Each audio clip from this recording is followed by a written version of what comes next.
See, you are asking me. I've been banned by everybody. जब आपकी हैसियत बढ़ती है तो आपके दुश्मन भी बढ़ते हैं। रणवीर सिंह को सोचना चाहिए कि उनकी क्या हैसियत के उनके इतने दुश्मन हैं, तो अच्छा है। नमस्कार दोस्तों, मेरा नाम है करण शर्मा और आप लोग देख रहे हैं CF TV। अच्छा दोस्तों, रणवीर सिंह पर लगे बैन को लेकर जब बॉलीवुड का बड़ा हिस्सा चुप बैठा था, तब कंगना रनौत उनके सपोर्ट में उतर आई। लेकिन शायद कंगना को भी अंदाजा नहीं था कि रणवीर का बचाव करते करते इस बार खुद उनका पुराना रिकॉर्ड खुल जाएगा। एक तरफ रणवीर सिंह और फरहान अख्तर के बीच चल रहे विवाद को लेकर इंडस्ट्री में बहस हो रही थी, तो दूसरी तरफ कंगना की एंट्री ने पूरी कहानी का फोकस ही बदल दिया। रणवीर के समर्थन में दिया गया उनका बयान ऐसा था कि जवाब में अशोक पंडित ने सीधे कंगना के पूरे कंट्रोवर्शियल पास्ट की फाइल खोल दी। अब ऐसा क्या बोली थी कंगना? देखिए, अपनी फिल्म भाग्य भारत विधाता के ट्रेलर लॉन्च के दौरान जब कंगना से रणवीर सिंह के बैन को लेकर सवाल पूछा गया तो उन्होंने ये कहा। See, you are asking me. I've been banned by everybody. Okay. तो मैं ये कहना चाहूँगी कि जब आपकी हैसियत बढ़ती है तो आपके दुश्मन भी बढ़ते हैं। तो अब ऐसा नहीं हो सकता कि आपकी हैसियत बढ़े और दुश्मन ना बने। तो आज रणवीर सिंह को सोचना चाहिए कि उनकी क्या हैसियत के उनके इतने दुश्मन हैं, तो अच्छा है। ज़िंदगी में जब आप आगे बढ़ते हैं तो कई तरह के ऑब्स्टिकल आते हैं। You can't have just smooth walk always.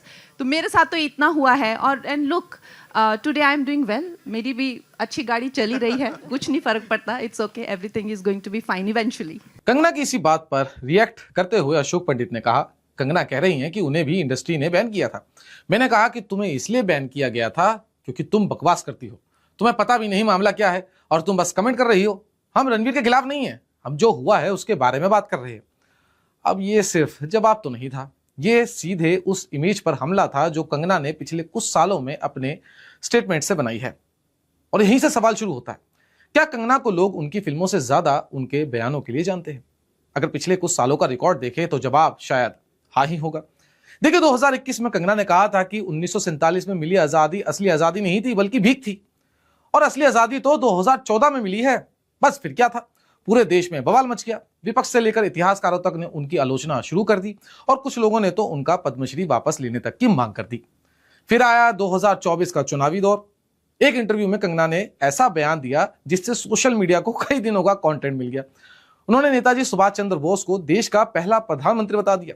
इसके बाद लोग पूछने लगे कि अगर इतिहास की इतनी बेसिक जानकारी ही गलत है तो फिर बाकी बातों पर कैसे भरोसा किया जाए। लेकिन कंगना का सबसे चर्चित विवाद शायद किसान आंदोलन वाला रहा। किसान आंदोलन के दौरान उन्होंने एक बुजुर्ग महिला प्रदर्शनकारी को लेकर कहा था कि ऐसे लोग तो 100-100 रुपए में प्रदर्शन करने पहुंच जाते हैं। इस बयान पर काफी नाराजगी भी हुई। इसके बाद उन्होंने किसान आंदोलन को लेकर यह भी दावा किया कि वहां रेप हो रहे थे और लाशें लटक रही थी। इन बयानों ने विवाद को और बढ़ा दिया। मामला इतना गर्मा गया कि जून 2024 में चंडीगढ़ एयरपोर्ट पर CISF की एक महिला कांस्टेबल ने उनको थप्पड़ मार दिया। बाद में कांस्टेबल ने कहा कि वो किसान आंदोलन पर दिए गए बयानों से नाराज थी। फिर आया मुंबई वाला विवाद। सुशांत सिंह राजपूत केस के दौरान कंगना ने मुंबई की तुलना POK यानी कि पाकिस्तान ऑक्यूपाइड कश्मीर से कर दी।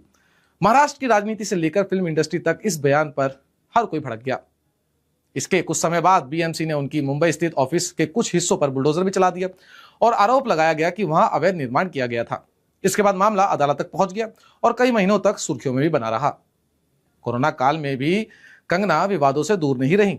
जब लोग अस्पतालों के बाहर ऑक्सीजन सिलेंडर के लिए भटक रहे थे, तब उन्होंने कहा कि ऑक्सीजन की समस्या का स्थायी समाधान पेड़ लगाना है। आलोचकों ने इसे बेहद असंवेदनशील और जमीनी हकीकत से दूर बताया। और फिर उर्मिला मातोंडकर वाला विवाद। एक इंटरव्यू के दौरान कंगना ने उर्मिला को सॉफ्ट पॉर्न स्टार तक कह दिया। इस बयान की न सिर्फ फिल्म इंडस्ट्री बल्कि महिला अधिकार समूहों ने भी जमकर आलोचना की। यही वजह है कि अशोक पंडित का जवाब सिर्फ रणवीर सिंह वाले मामले तक सीमित नहीं था। असल में उनका इशारा उस पैटर्न की तरफ था जो सालों से कंगना के साथ जुड़ा हुआ है। कंगना लगभग हर बड़े विवाद पर अपनी राय तो रखती हैं। उनके समर्थक इसे बेबाकी कहते हैं, लेकिन आलोचक कहते हैं कि कई बार उनके बयान फैक्ट से कंट्रोवर्सी ज्यादा पैदा कर देते हैं। फैक्ट्स नहीं होता उनकी बातों में, बल्कि कंट्रोवर्सी ज्यादा पैदा करते हैं। अब हालत यह है कि रणवीर सिंह और फरहान अख्तर के बीच जो विवाद शुरू हुआ था डॉन 3 को लेकर, उससे ज्यादा चर्चा कंगना और अशोक पंडित की इस जुबानी जंग की हो रही है। एक तरफ कंगना खुद को सिस्टम से लड़ने वाली आवाज बताती है, दूसरी तरफ उनके आलोचक कहते हैं कि समस्या सिस्टम नहीं बल्कि उनके बार बार आने वाले विवादित बयान हैं। और शायद यही वजह है कि रणवीर सिंह को सपोर्ट करने निकली कंगना एक बार फिर खुद ही खबरों का सबसे बड़ा हिस्सा बन गई। बाकी आपको क्या लगता है हमें कमेंट सेक्शन में जरूर बताइएगा। अगर आपको ये वीडियो पसंद आई तो लाइक करें, शेयर करें, कमेंट करें और चैनल को सब्सक्राइब करना ना भूलें ताकि हमें ऐसी और वीडियोस बनाने के लिए मोटिवेशन मिलता रहे। तब तक के लिए जय हिंद।